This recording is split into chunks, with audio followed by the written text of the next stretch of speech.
Welcome back to another technical deep dive here in the Debug Zone. Today, we're tackling a big question and breaking it down with insights from other users. Hopefully, this clears up some misconceptions and helps you get the answer you need. So buckle up, stay a little curious, and let's jump right in.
And that's a wrap.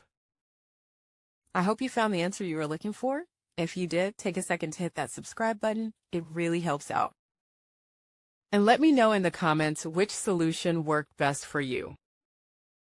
See you next time in the Debug Zone.